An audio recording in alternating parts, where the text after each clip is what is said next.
আমি সেই আদিম ডাকপিয়ন। যখন হোয়াটসঅ্যাপ ছিল না, ছিল পাহাড়ের গায়ে খোদাই করা রাজার আদেশ। আর গোপন প্রেমপত্র, সে তো আমার এই ছোট্ট পায়রার ডানা ভর করেই পাড়ি দিত 1000 মাইল।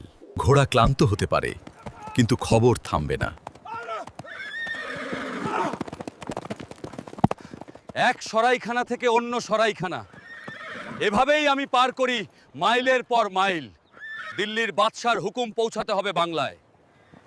ঝড়, বৃষ্টি, রোদ, কোনো কিছুই আমাদের গতি রুখতে পারে না। রাতের অন্ধকারে আমি হরকরাই ছিলাম জীবন্ত ইন্টারনেট। শেরশাহ সুরির ঘোড়ার খুরের শব্দে আমি ঘুম ভাঙাতাম না, বরং খবর পৌঁছে দিতাম।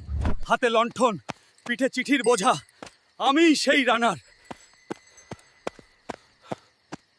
সাহেবরা আনলো টরে টক্কা মেশিন, তারের ওপর দিয়ে খবর ছুটল বিদ্যুতেই। আর 2 পয়সার হলুদ পোস্টকার্ড, ওটাই ছিল তখন গরিবের ফেসবুক। এক টুকরো কাগজে সারা সংসারের খবর। তখন হ্যালো বলতে হতো ট্র্যাঙ্ক কল বুক করে।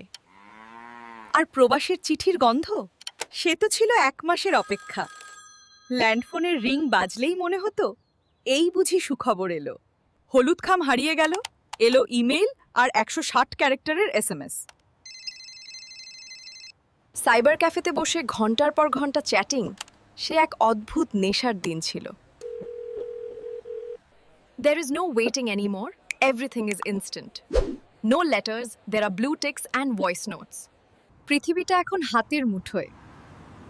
কিন্তু সেই চিঠির অপেক্ষার রোমাঞ্চটা কি আমরা হারিয়ে ফেললাম না?